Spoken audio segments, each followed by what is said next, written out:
Brothers 2: The Casino Capers was published in 2021 by Fowers Games. It was designed by Tim Fowers and Jeff Krause and illustrated by Ryan Goldsberry. In this game, 1 to 4 crooks work together to rob a casino. You'll peek and move to room tiles, activating them if applicable, and try to stay ahead of each floor's bouncer. I'll add a link to my Burgle Brothers review at the end of this one and mostly focus on what's new, seeing as a decent amount of is similar.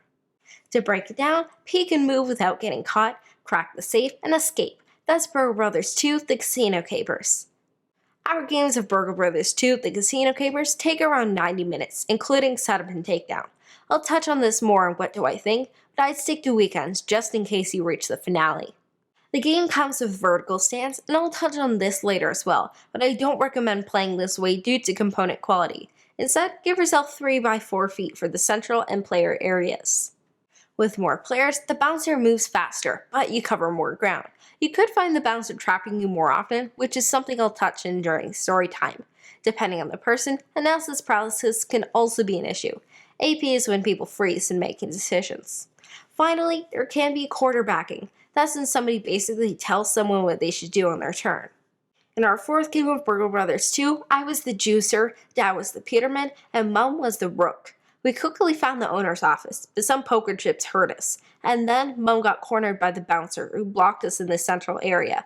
Poor Mum had 4 heat early, but our gear and event cards allowed us to lose some and spread the rest around evenly.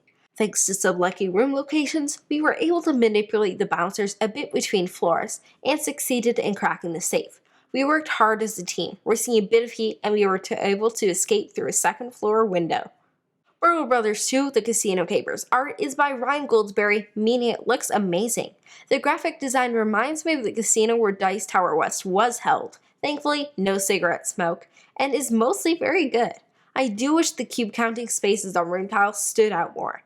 Otherwise, the gameplay components are fine. The floor stands are terrible, and the insert doesn't hold them properly. The rulebook also isn't very good. Finally, the game trace lid doesn't click well, which is super surprising because they're normally excellent. Characters now start with unique and thematic gear cards. These are similar to the original game's tools, but instead of gaining them, these can mitigate some early game luck. Because of the gear, the characters feel more distinct this time around. Depending on your gear and the game state, you can be stuck without a legal move thanks to the saleswoman poker chip. This isn't good at all. The other chips can be resolved much easier. Because the bouncers always move 3, some randomness is gone, but the rooms, events, and poker chips add more than in the first game. Some rooms have abilities when you or the bouncer enter. For the most part though, the game's components, bouncer, room tiles, poker chips, and patrol deck will work against you. I'll say this a few times, but luck here is definitely swingier than in Burgle Brothers. In Burgle Brothers, you drew an event card when using 2 or fewer actions. Here, you only get them when visiting the pool or lounge. I feel that there are a lot of turns here where you're like, well, I guess that's my turn. In the first game, you'd sometimes willingly skip actions to take a risk on an event card.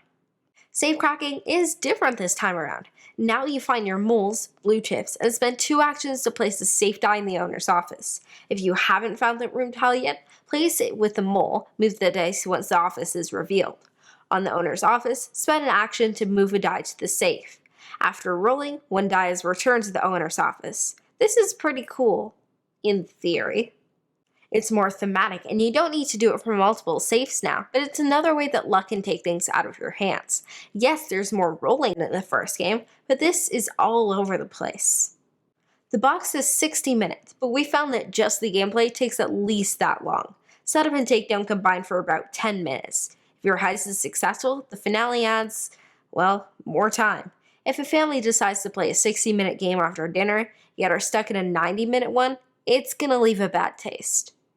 Burgle Brothers is one of my favorite games. After playing the sequel a few times, we tried the original again and had a blast. One of the reasons is that not only is Burgle Brothers 2: The Casino Capers 30 minutes longer, but it feels a lot longer than the quick pace of the original.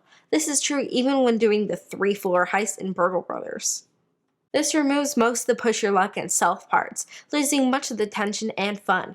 Burgle Brothers 1 generated moments we still talk about when sharing our favorite board game stories. The thing that most comes to mind here was, hey, remember when you were stuck for a couple of rounds and we lost when trying to save you? A new variant casing the joint was mailed out to Kickstarter backers. Now you know what the chips are going to be, giving you an informed decision when planning turns. You also know what the next pool and lounge cards are going to be. We ended up using them more than the previous place.